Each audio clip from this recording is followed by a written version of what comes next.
Hey there, friends. David Paulides, Can-Am Missing Project, and Missing 411. This is Huck. She's the executive producer of the show. She's been working her tail off today, chasing birds, squirrels, deer, anything she can get her feet around close to. She can never catch them, they're too fast. But she's out there patrolling. She's a good girl. You good girl. She said, Dad, it's been a rough day.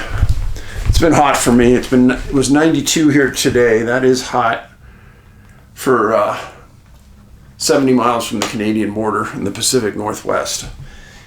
We aren't built for that. I know I get a lot of funny comments. Oh, you don't know really what hot is? No, I've lived in California. I've lived in Colorado. I know what hot is. But up here, our atmosphere is not suitable for that. We don't have the infrastructure, the water, etc. So that's my excuse, and I'm sticking to it. But we do have air conditioning, thank goodness. But surprisingly, a lot of older homes and cabins don't have AC up here because they're not used to the heat. And the water levels in the Pacific Northwest are not good right now. We had 80% of snow last year. It's okay. But we're already running low on the streams and the rivers. That's why I stopped fishing last week. So, now what we've got here today, we've got two cases. One from New Zealand and one from British Columbia. New Zealand, I've covered many cases there in the past.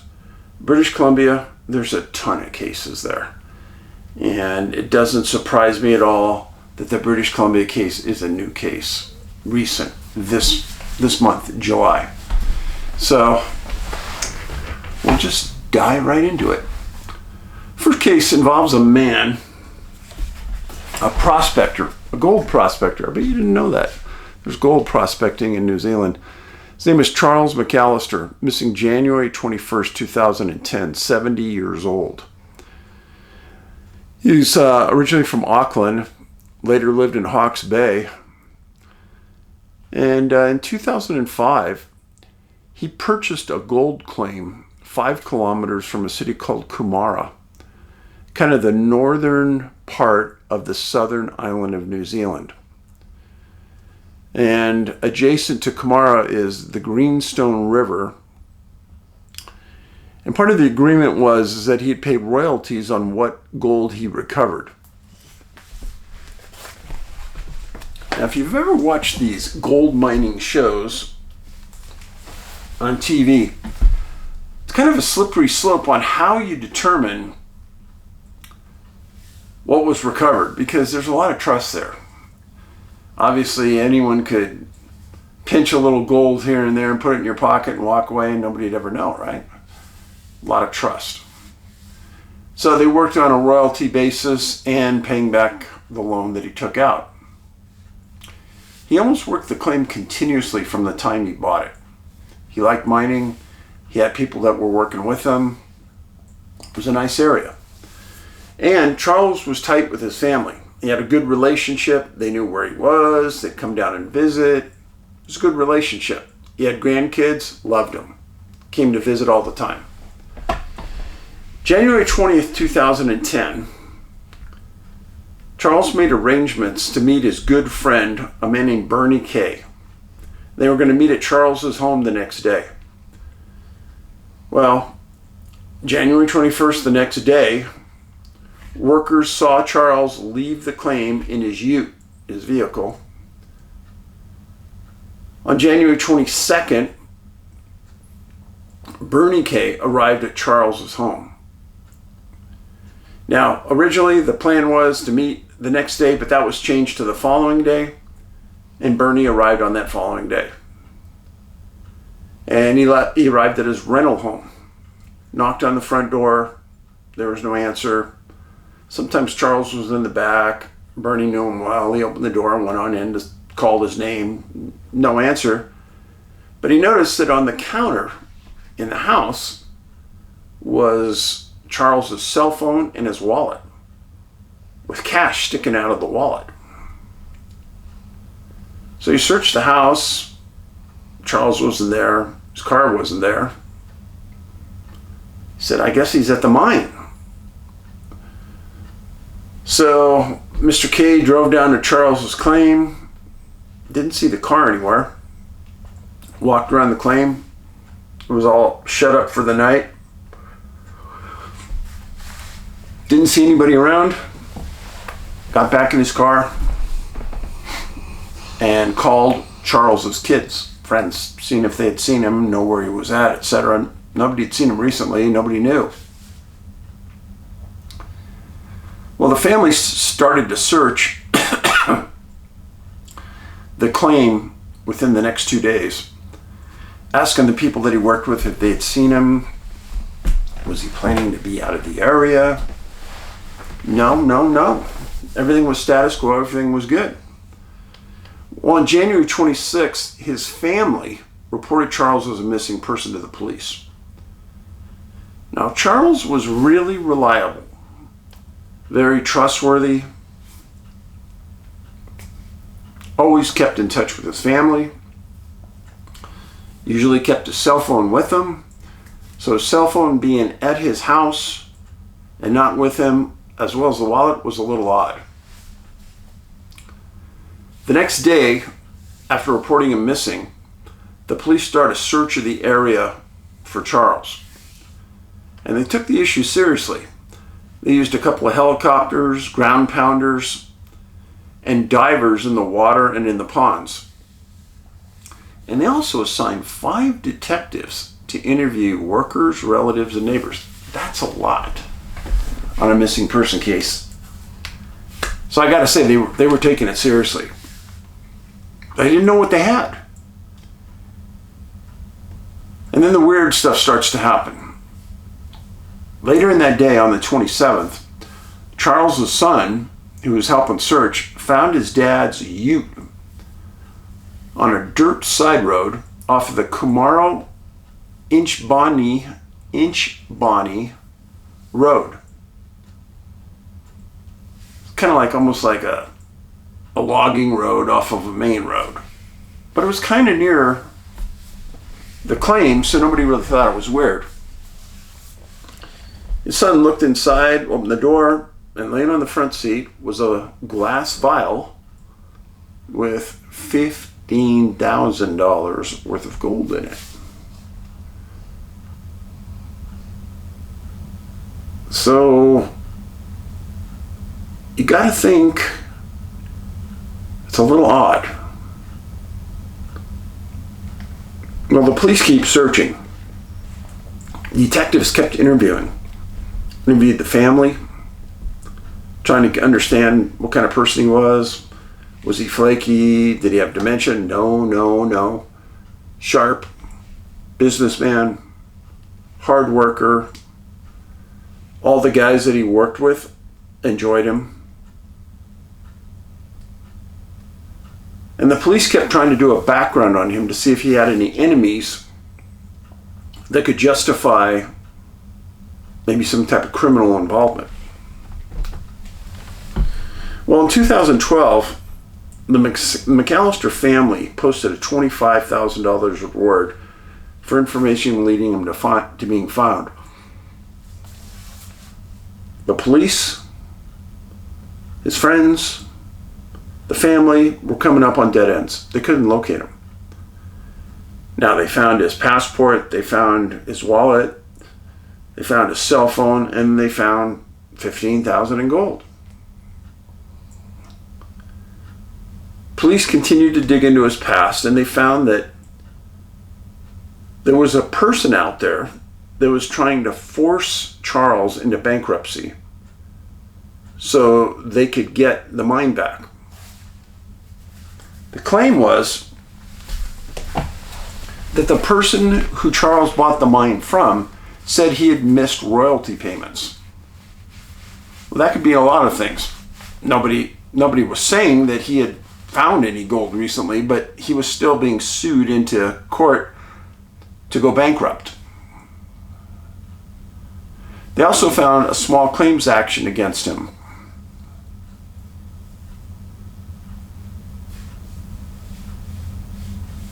As as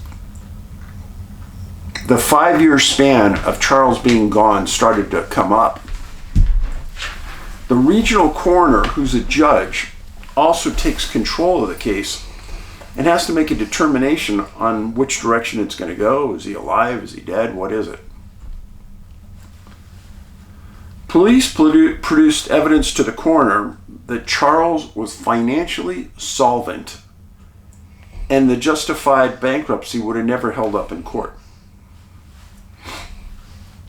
5 years after he disappeared, on January 18th, 2015, Coroner Judge Neil McLean declared Charles was deceased. No, they didn't find a body, and there was no way to determine a cause of death, and the coroner stated he didn't know how he died, but he's dead. And the reason that they had said that is because nobody had found him.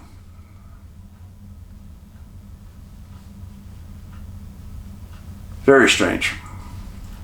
Very strange. Now, at the coroner's hearing, the police stated Charles had good relationships with his family. And it was extremely unlikely that he'd ever break those ties with them. And they said that there was no evidence of foul play. At the hearing, the investigators stated that they believe that Charles had an accident or some type of medical event. Snoring.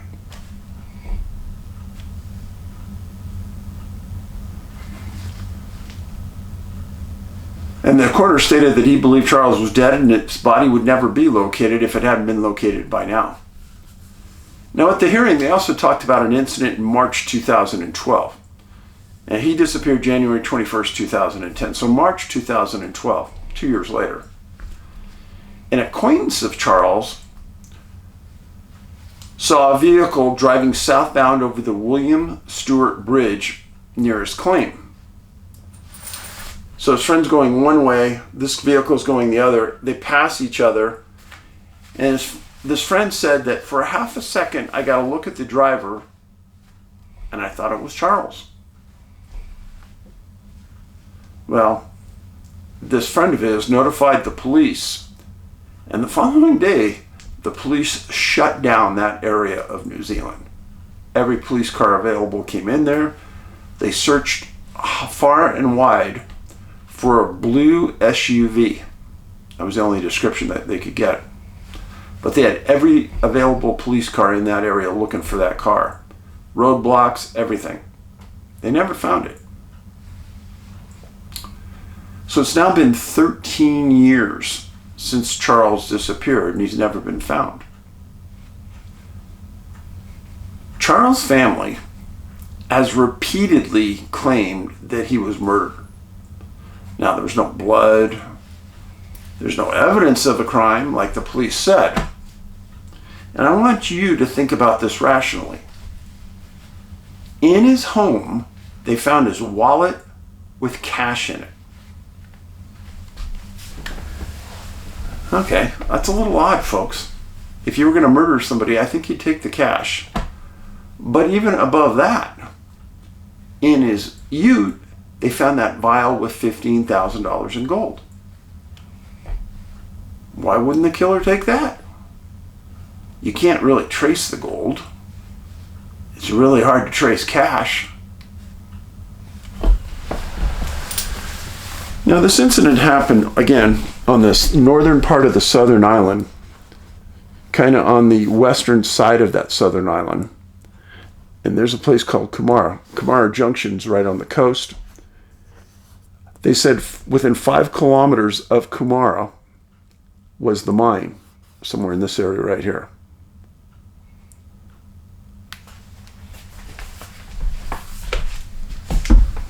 Now, in this case, I've got to say that I'm with the investigators on this. I don't see a crime. But the question is, did Charles voluntarily just step out of the world? If he did, At 70 years old, that's a hard pill to swallow when you don't have any ID and you don't have any resources, because he wasn't a wealthy man. He was comfortable and solvent, but not wealthy. Personally, I'm with the police. I think he either ran into something super unusual or he's up there somewhere near his mind. The next case. The area in BC where this happened, I know it very well. The man's name, 20 years old, was Alex Nguyen. Missing July 1st, 2025.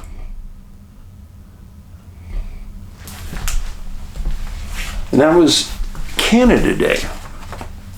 In Canada, this is kind of a holiday. Now, he was at Shannon Falls Provincial Park. Here's Vancouver, BC. Here's the US border right here. And then you have North Vancouver. And then you take Highway 99 north and you end up at Shannon Falls Provincial Park. And then just north of this is Whistler, famous ski resort that I'll talk to you about later. But this area out in here, lots of strangeness goes on up there. A lot. And there's missing people up there as well that I've written about. Now, Alex lived in Vancouver with his family. They decided on Canada Day that they'd all go up to Shannon Falls Provincial Park, right outside the town of Squamish, and the family would take a hike to the falls. It's beautiful falls. Now, Shannon Falls Provincial Park is home to one of the biggest waterfalls in British Columbia. It's 1,100 feet. It's a big one.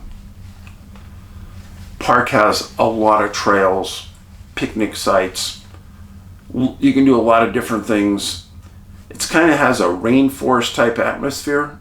Lots of water. Rain's there. It's on the coast.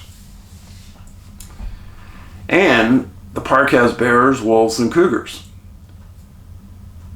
So, when you're in that atmosphere, you should always carry bear spray and walk in groups. Interesting thing about this, when I was doing the backup for the story and the research, up high in the falls kind of have a tier system way up high where they fall into a big pool, slow, and then it falls again into a different pool. These pools look to be maybe 5-6 feet deep. The water is crystal clear. It's beautiful. And you can take a trail all the way to the top of the falls near these pools, and you can hold on to a rope that they built into the side there to make sure that you don't fall off the edge, because parts of it are really steep. These hot tub pools, like pools, would be the perfect place to go on a hot day in BC. Perfect. But remember, the falls go down at the end of these pools 1,100 feet. Well, there was a famous case about 3 bloggers who went up to the falls and went up to the pools. Rocks really slippery up there. Well, they went up to the pools, and it's a little unclear what happened because all 3 of them died by going over the falls. In fact, it's kind of a mystery what happened that would cause all 3 of them to go over. Well, on July 1st, Alex and the family were hiking. Midday, Alex tells his family, hey, I'm going to go off and explore some other trails. I'll meet you at the parking lot a little later. Seems normal.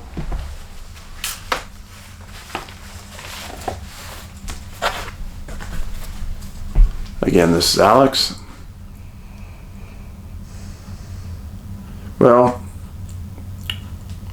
family gets back to the parking lot at about 3 o'clock. They call the police. Police immediately call out search and rescue. It's not long after that before search and rescue people start arriving at the park. And I get mad when I have to say this, but I'm going to say it. The report is that Alex was wearing like a backpack that goes across your shoulders, shorts, t-shirt, and flip-flops. Friends, there's nothing worse in the world than to hike in flip-flops. Especially if you're on a slippery surface. Not good. Please, never, ever hike in flip-flops. If the time comes where you've got to run for some reason, you're not running very, very well or very fast or very stable in flip-flops. So the family's at the bottom explaining to the RCMP and the searchers that Alex was going to go off and hike on his own. They weren't sure where. Well, that first day they called the cell provider and they said, hey, we needed to know where the last ping was on his phone. So they go to the area that the family last saw him, and that afternoon and evening they search. And they search way into the night. That far north, it stays light till 10:30, 11 o'clock at night. Well, searchers get back, they found nothing. The next day, they get a report that his phone was last pinged at July 1st at 3:30.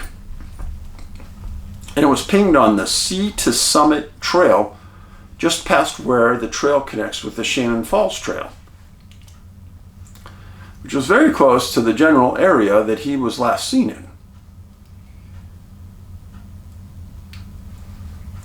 Now, what would happen to make his battery immediately go dead? Or did he drop the phone in a break because something happened to him? Well, the searchers included Shannon Basin Search and Rescue, Stewanis Chief Provincial Park Search and Rescue, park rangers from Shannon's Park, Squamish. They had about 70 people up there. Ground pounders, people searching the water, and they put drones and 2 helicopters searching everywhere for 3 days. And the July 3rd search was probably the longest, almost 12 hours. They weren't finding anything. And they couldn't find people that had seen Alex on these trails, which is odd. July 4th, searchers decided, after conversation with the family, that they were going to terminate the search.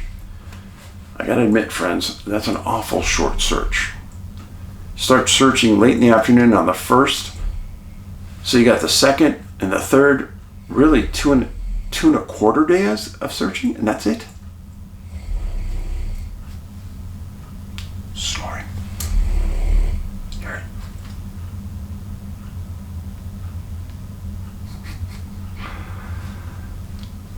So the search and rescue is termed, and the RCMP comes out and says that the last place where his phone was pinged was a very rugged, rocky, technical area near the gondola trails.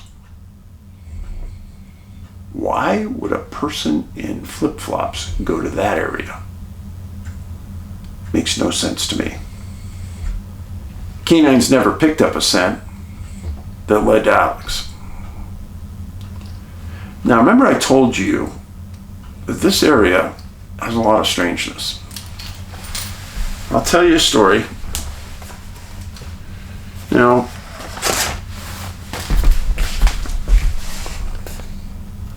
this area of Mount Seymour Park right here, cluster of missing people here. Now, I have been with Ben up to Whistler Played a tournament up there. Did really good. Beat up the Canadians pretty good. And one of the afternoons, just depending on the schedule, sometimes you have an early morning game and then you have nothing for the rest of the day. Well, this day we had an early morning game, we had nothing the rest of the day. So the day before, I contacted a fishing guide in Whistler and I said, hey, we're a family of 4 young kids. Can you take us fishing somewhere? He goes, oh yeah. We've got a lake up in the mountains. Fishing's good. We'll put you guys in little rafts with vests, floating vests, and you guys could paddle around and fish. I go, perfect. We all know how to swim. That's great. So we get in this guy's, I think he had a Suburban or something, and we're going up a real slow dirt road, and we are in the middle of nowhere, which is perfect. Love it. And we drive probably an hour on this dirt road, and as we're going, we get to know the guy. I'm talking, and I go, yeah, this is pretty far out there. Must have some strange critters out here. Now, he doesn't know me because I haven't paid the bill yet. So he hasn't seen a credit card, nothing. I just made the reservation under Dave. And he looks at me, when I said that, he looks at me and goes, your kids are a little older, so can I talk about strange critters? I said, yeah, sure. He goes, well, about a month ago, he starts telling this story. He says, well, about a month ago, I was with some group. We're going up this road right here. And about a mile further up from where we are, we're going slow. You guys may not believe me, but a Bigfoot rocked right in front of me. My ex-wife goes, shit, like, whoa. So I wasn't in a Bigfoot. I hadn't done any research on Bigfoot. But this guy brings it up. That's probably my first exposure ever to the topic. And I thought, does this guy tell me the truth? And I said, oh, well, so I didn't know anything about it. I said, was it big? He goes, oh yeah, it was huge. I said, well, what did everybody in your car think? He says, there was screaming going on. I said, so what happened? He goes, it crossed in front of the car, kept going into the woods. I said, did you guys go up and go fishing? He goes, oh yeah, we went up there. It's about another 20 minutes into the drive before we got there. I asked him, I said, well, that must have been the talk of the whole day. He says, oh yeah. And then I asked him, I said, well, have there been other sightings up here? Oh yeah. He says, he goes, I wouldn't say it's a common occurrence, but it's fairly regular that we hear stories about it up here. And I kept asking him questions, is it violent? No. It's kind of, he says they don't want anything to do with people, they just move away. And then I had to ask him about bears, and he goes, oh yeah, a lot of bears up here. He goes, we got grizzly bears and black bears, and he said grizzly bears don't like being around people, and as long as you're not between them and their cubs, they really don't want anything to do with you, which is true. Grizzly bears don't like people at all. Black bears will come into town and rummage garbage. Grizzly bears won't do that. They'll stay out, stay away. So that was my story that was one of my first stories ever about Bigfoot. And I'll never forget it because it was so out of nowhere. And I can remember later on, I was with Ben, we're getting ready for a game that next day, and Ben goes, hey Dad, you think that guy was lying to us? Trying to scare us? I said, I don't think so. I'm a pretty good reader. I can read people pretty well. I think he was telling the truth. He goes, wow. And then it was years later, when Ben was growing up, he and I went up to Bluff Creek, where the famous Patterson-Gimlin footage was. He's about 20 years old then. He's big. And we hiked all the way up that creek where Bigfoot was seen. Great times. So friends, those are the stories for today. Thanks for staying with me. I appreciate very much you watching our videos and being an advocate for missing people. And remember, be kind, don't be rude, show patience during these times. If everyone just showed a little more patience, I think the world would be a lot better place. And when you can, try to lift somebody's day out there. Hold the door open for them. Pick something up off the floor for them. Do something kind. Kindness is free. Huck woke up. I think her snoring woke her up. She woke herself up. Be safe, be kind. Paulides out.